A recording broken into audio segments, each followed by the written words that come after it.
come from a family of 25. My dad had 25 children. Wow. My mom had 11. Ooh. And I'm the last born. You are number 11? 25. You're number 25? Yes. I'm wow. the 11th born to my mom and 25th to my dad. Interesting. Yes. Your father did a good job before Seriously. he left. Seriously. Big legacy. Yeah. Okay, Nene, let's come back to Dodowa. How big is this community? How many people are here? Dodowa is growing speedily. For now, I can say that we are over 500,000 people living in Dodowa Township. For the surroundings, it's much more bigger. Yes. Yes. Wow. So Dodowa is quite big. So what do they do? Are they farmers? Are they into trade? Initially, we used to be farmers. Okay. But for now, I think a lot of people have shifted into trading and other things. Okay. Yes. So what is the native language of the... Shai. Shai. You speak Shai? Yes. Okay, so if you want to say, how are you in Shai, what do you say? Ongesaminya. Okay. So it's what we call dangme. Okay. But when we say dangme, we have the Shai, those sudoku, the krobo, the dance, the ningos, the pram-prams, the pong, are all dangmes. Yeah. And then we have the gas. So putting it together, we have the gadangme. Okay. Yes, but when you enter into the dangme setup, we have different setup, different tribes. And our tribe is known as Shai. Originally, we are known as Se. Se. Okay. So why? How did it become Shai? Well, it became Shai because of the way the white discovered us. Okay. You know, our forefathers were living in the caves at the Shai Hills. And the way we were brought up, your parents would tell you that you don't speak to the stranger if you don't know him. So when the whites were trying to come closer to us, the elders go to farm and they leave the children around and they wouldn't talk to the stranger. So anytime they see the stranger, they bow their heads. And so the white man described us as, when we are going to the hills, they say we are going to the hills where the Shai people live. Okay, so the people who are shy. Very shy. Very humble. So that is Shai. That is Shai. Nene, I heard that sometimes when you are walking past the forest, you hear some voices, you know, some noises coming from the forest, but you won't find anybody. Is that true? Yes, it is true. You see, wherever you have a preserved forest and there's no noise around, you can be, you know, nurturing some kind of spirit like dwarfs and other things. You know, dwarfs like forest areas and they So like... it's possible dwarfs are there? It's possible dwarfs are there. Have you seen one before? Yes, I've seen dwarfs several occasions. In my father's village, we used to see dwarfs. Really? Yeah. Now, do you have powers? I don't know. Every chief has powers, right? Yeah, that is the belief, but I don't know if I have. I think but try you do. and see. I don't want to try. Right, Nene. I also, you know, from my research, I also learned that the baobab tree by the roadside, close to the forest, has the bullets of the warriors. What's the story behind that? Well, after they were able to conquer the war, they still cocked their guns, waiting for the enemies for a revenge. And they stayed in the forest for 7 days. And after 7 days, they then realized that the enemies were no more to come forward. So the cocked guns or the crocked guns were not to be returned home. So they have to empty that. Okay, so those were the Shai people? Yes. Okay. And so they decided, the warrior Nana Jimai ordered them to empty their guns into the baobab tree. Wow. So that's what happened there. Great. So you see the gunshots around the baobab tree since 1826, and you can still identify it. And that is strange, but that tree, is it not going to die? I wonder. Right, Nene, let's look at Dodowa in modern times. You know, Dodowa is very close to Accra, it's very close to the capital. And I went to Chenku Falls. It's such an amazing waterfall. How are you preserving this? How are you developing tourism here? Yeah, honestly, we did not showcase Chenku Falls for all this while until I came to the throne, and then we realized that, you know, that is something that we can put on the public domain for people to have fun with, and that's the Chenku Falls. You see, because it's close to, or it's part of the forest, a lot of people are afraid to go have fun around.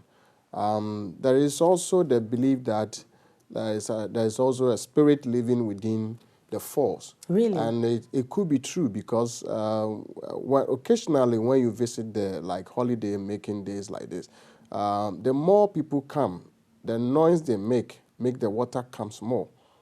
So when you go there, you are 3 or 4, and the water is slowly coming. You just have to make noise and be clapping, and you see the water coming. Really? Yes. This is strange. Yes. So for that reason, I'm sure that forefathers and our parents wouldn't want to disclose those things to the public. You know, those times we want to preserve some of these things, you know, because there's a special belief in that, you know, and they go into perform rituals and write every year or so, you know. But until recently we realized that no, I think that we can make something good out of this, so it should be a tourist attraction. Okay. And that is why it has not been in the public eye as it's supposed to be. Okay. But we are doing everything possible to make it very attractive and a convenient area for tourists. All right, so let's look at the other side. You know, from the way you are describing the waterfall, that when you clap or when you make more noise, the water begins to flow much more. Is it you know, can you just go there? Because per my understanding, it looks like the water is spirit, and I mean, we all know that things like fire, water, wind, you know, these carry some kind of spirits in them. So, for instance, when you want to have a child or when you have problems, can you go to the water and take some for some medicinal purposes, or it doesn't do that? Yes, we have the priest, those who are in charge of those areas and those things, who normally perform those rites for people who are in need of certain assistance. You know, I am not in that position anyway, but we have them. So if you really want it or somebody need that kind of assistance, he can come, he or she can come, and then maybe some rites can be performed for that wonders. Wow, that's interesting. Nene, let's look at the Dodowa community. How is employment like for the young people? It used to be bad, Okay. but I believe that it is picking up slowly. It was bad because the indigenes themselves were not living here. You know, I told you my story. Our parents changed cocoa farm lands and they went for cocoa farming, you know. So they left the lands and we're all living around the eastern and Ashanti regions where we can grow cocoa. So initially when you come to Dodowa, you only see public servants and their, you know, children and things. Indigenes were not many until recent that, you know, we started tripping in. Yeah. And also because farming has been our main objective, it is difficult to have people who are a bit educated. So we're not having much educated people in the system. We're rather concentrating on farming activities. Yes, but I think that for the past 25, 30 years now, we are picking up. Great. So Education is education going is on. growing now. It's going on slowly. So, so as employment is also growing slowly in the community.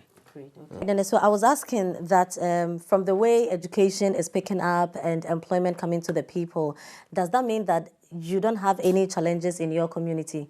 Believe me, man, there is a challenge and problem in every setup, in every corner. We have our own challenge. I believe that if we have to line them up, we will not live here today. You know, Dodowa used to be one of the biggest market centers during the early days. You know, so when you talk of Dodowa and its markets, all the people around, from Adan, Accra, Kwapim Hills, Sudoku, and they all come to market here. Lord may also tell you that maybe you don't know about this. The first cocoa processing plant was built in Dodowa. Okay. Yes. No, I didn't know. Yes. It was built in Dodowa in the early 19s, around the 1907, 1910. Yes. It was a long time ago. You know. So Dodowa has its own historical foundings. There's a lot more to talk about when you talk about Dodowa.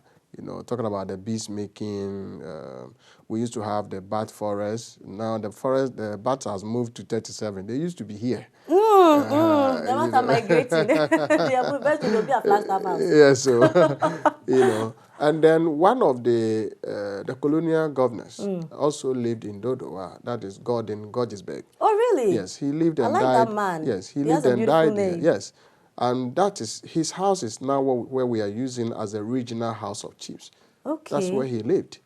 Oh, And he yeah, built a there. house right around the Dodowa forest. Why? Because he felt secured, because the warriors could protect him. That was a smart move. Yes.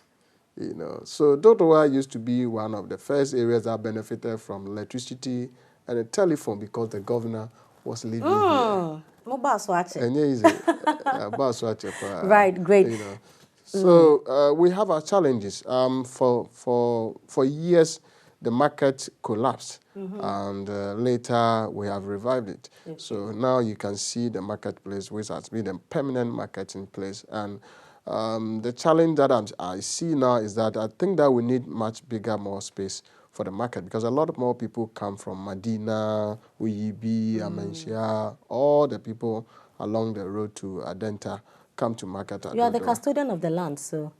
Of course, yes, but it depends on where you have to position, because you need to work with the town and country planning, you know, so that it can be accessible place where we can have lorry parks, and many of our places are also seen as somehow waterlogged. So if you are not careful, you know, you have to spend a lot more money to be able to put up Utilize a the nice land market. properly. You know. Okay. So those are some of the things that but those one we'll leave it for the politicians to address.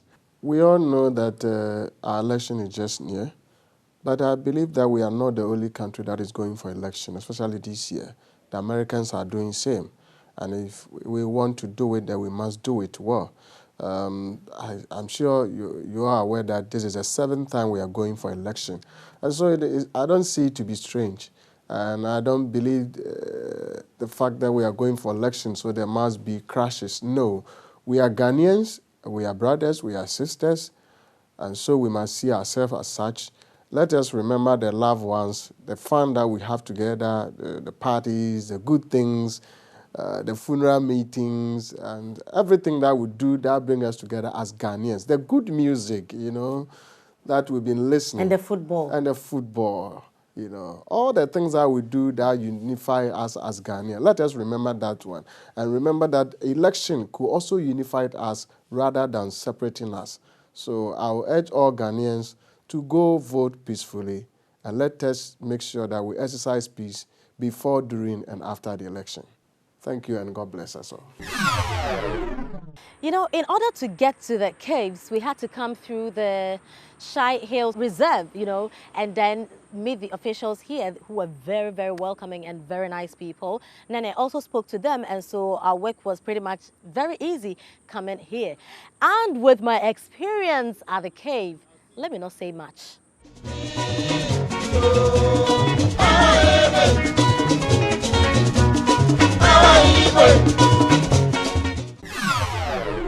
Okay, so I was asking, you have been here, you have been working here for a long time. So what do you think are some of the things we need to do, you know, to check? Because I heard there are poachers around, and they are very dangerous, you know, they come around with guns and all. So it's very difficult for you guys to, you know, handle people like that and to deal with them. Do you have guns?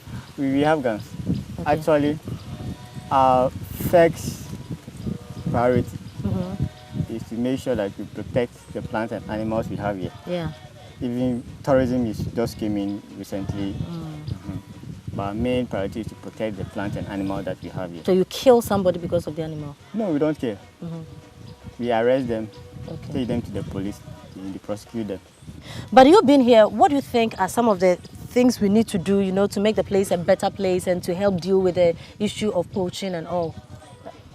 The first thing that came into my mind is to first put a fence around this place. How big is the 51 area? square kilometers. Wow, Yes. that's huge. That's huge, it's big, but being it located in the Greater Accra region, and when you look at encroachment, if you don't fence it, Are people stealing your lands? people are not stealing it, but But we'll get human there. activities. Okay. human activities alone affecting. will affect. You know, these are animals that does not want human interruptions. Therefore, when you start human activities start coming, people start farming all along the boundary. They'll tell you it is outside. Fine, it is outside. But the activities will let us lose the animal that we have. They'll feel insecure. Absolutely. Is that causing problems already? Yeah, it's causing problems. For instance, around the reserve we have cattle rearers. Okay. We have a lot of cattle ranches outside. So they bring the cattle to come and graze and all that. Okay, that's terrible. So when you put the fence, actually it will stop that activity. You know, the cattle may bring in diseases. Leave it behind the animals. So those are the things. Domestic animals are not allowed inside. Okay. Yeah. So what animals are here?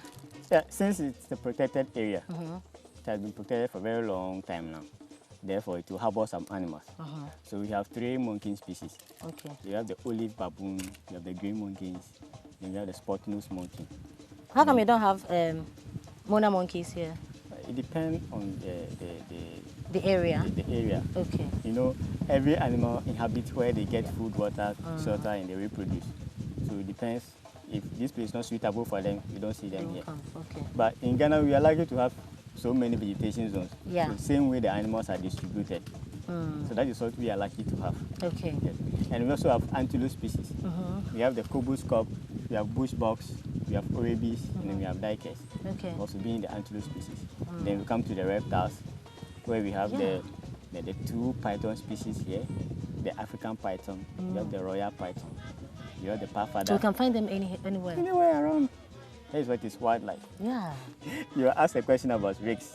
I'll come there, but the snake species are also there. You have the black cobra, the parfada, the green mamba is there. You have some few vipers also.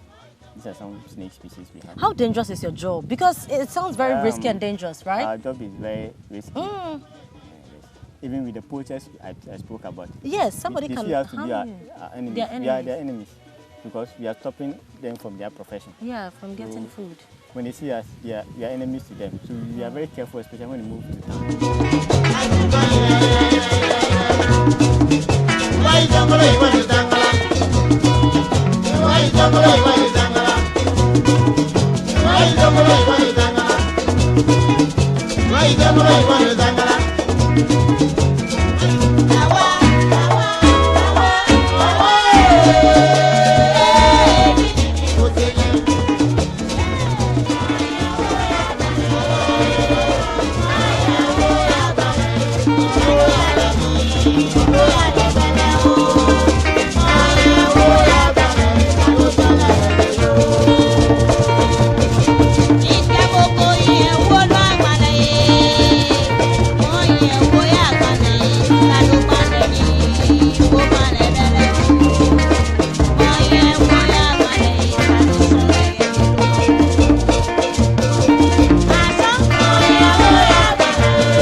Is that a baobab tree? Every year, when they come to celebrate their festival, they perform some sacrifices. Now, we do the slaughter the Really? So they do that every year? They do that every year. Okay. They have a white calico they use to drown it, but it has been blown off by storm. Wow. They said they'll bring another one. It's not going to have to be.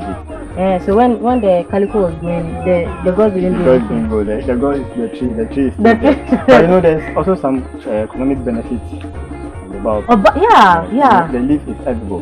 They prepare soup. Some people use in the fresh state. Some people use in the dry. They pound it in the dry state. Okay. And the fruit is edible. Sometimes we on the food, sometimes you That's stay what back. we eat. When you get to a certain place where you're hungry and there's, you get some water, just mash some baobab.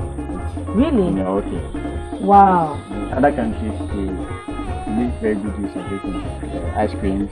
In Senegal, they used to brew a local beer. So it has a lot of significant uses. Maybe that is why we're protecting the tree, right? You know, they normally give a whole lot of reasons why you can't. Oral research that wherever you see 2 or more baobab to signify certain things.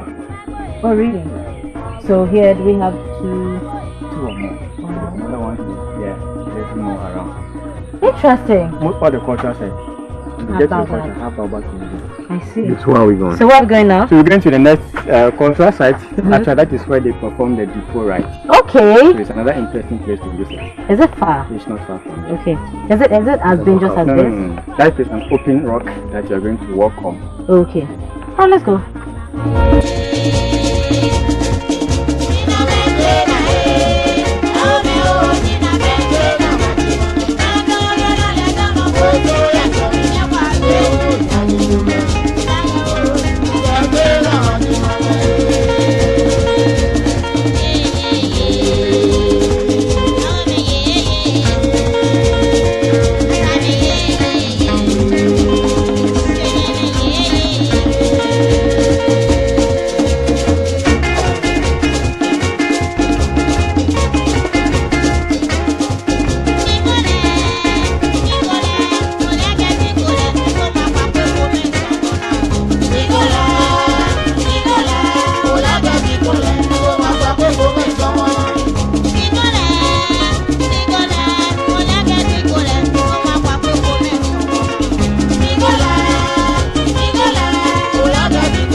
Yeah.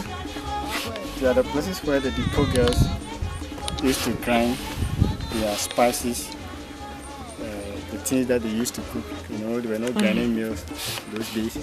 So they grind their food items on the rock. You know, and as they grind, you know, the men are also hunters.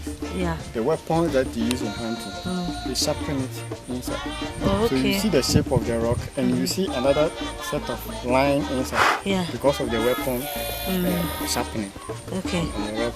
So those are some of the things that you see.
I'm sure you agree with me that it's been worthwhile, you know, visiting Shai traditional area.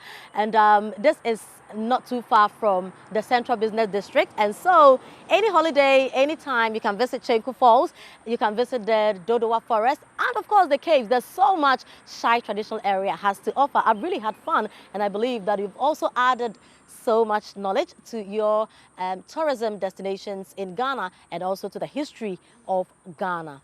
This is U-Tour. It's time to also invite us to your community. All right, so just be part of the U-Tour Within Challenge and win beautiful fabrics from within. All you have to do is just take note of the questions that were asked on today's episode and then visit the U-Tour page at U-Tour GH on Facebook and answer the questions correctly, and then who knows, you could be the proud winner of some beautiful fabrics from within. So this has been another wonderful and exciting episode of U-Tour, all the way from Shai traditional area. Let me say a big thank you to you, Nene Okokrobo Kwesiajuman the 5th. Nene, thank you very much. We've really had fun and learned so much.